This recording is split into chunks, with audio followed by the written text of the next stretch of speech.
All right, let's stay with Daily Trust. Page 13, Inside Politics, they call the column. Amid coalition talks, Atiku declares interest in 2027 presidential election. Well, he's free to do so.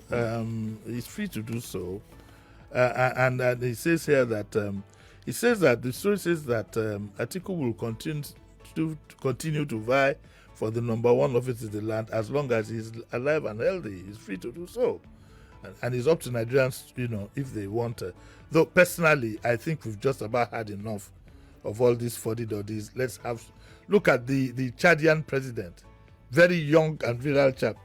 You saw him yesterday. Yeah, that's young. Yes, no. I think we've just about had enough, if you ask me. But he made the revelations and he said, of course I'll keep contesting again and again as long as I'm alive and healthy. And he goes on to say, even the former President Abraham Lincoln contested 7 times. Yes, but this is a country, that needs hands-on. It needs all attention.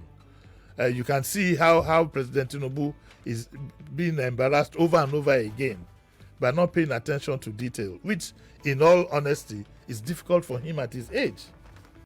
Yes, that's why it's difficult for him at his age. And they said this. This what he said is the speculations that he was working on a merger with Peter Obi. Let me read this interesting paragraph credited to Vice President Atiku. He said, "This is to anybody who thinks there is going to be a misunderstanding between me and Obi. Let me assure you that not even a small issue is going to happen between us.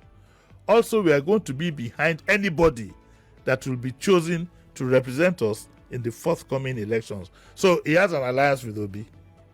Yes, that's what it means. And he says again, "I have made it clear in my previous speeches that if our parties are going to merge to agree on a candidate from the Southeast, as long as he is qualified, we will allow it." So that shows you the direction in which it might go. But this headline is making us think that that merger is in the gutter. No. He said, yes, first of all, he says he's interested. But he also now says that if the parties are going to merge to agree on a candidate from the Southeast, as long as he's qualified, we will allow it. And I don't understand this paragraph.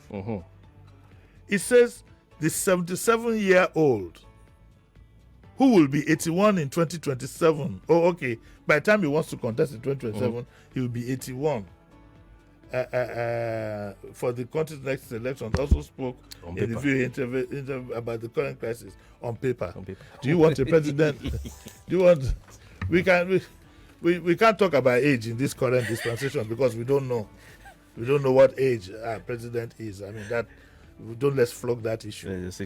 But for me, in all honesty, I think it's time Nigeria put its young, give the young people a chance. That is the direction in which other African countries are moving. Look at Chadian man who was installed, was it yesterday or 2 days ago? Young, look at the Senegalese president. They have a completely new perspective. But it's up to us. It's up to us. But is it not the young man who said he's a white lion and ran away from EFCC in someone's car? What's that? That's in Kogi State. That young man. Because one young person has misbehaved doesn't mean that all young people are like that. They're well-respected young people in this country that can lead the country. Right. Well respected. Right. Well, and when we say young, we don't mean a teenager, really.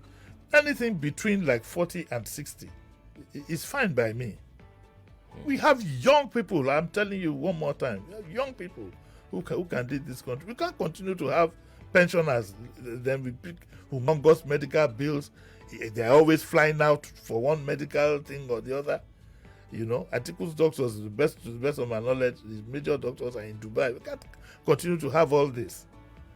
It's a complete distraction. But we have young people, and most of the local government chairmen in this country are young people. Go to the State House of Assembly, most of them are young people. You know that the honest to God truth, if we want to tell ourselves the truth is, local government chairmen are staff of the state government. They're staff. They're not independent. They don't have money to work with. They're getting orders from above. When was the last time you could boast that I think the last local government chairman that I remember that worked, and we could see was Adeniji Adele, Lagos Island local government in the days of was it SDP or whatever it was? Wasn't the PC or I've forgotten the party. But the young men we have today, they're almost like civil servants. They take orders from the governor. The politicians have refused to allow local governments to thrive. They always block any form of direct getting their money directly has always been blocked by the governors. We sit back and we lap it up.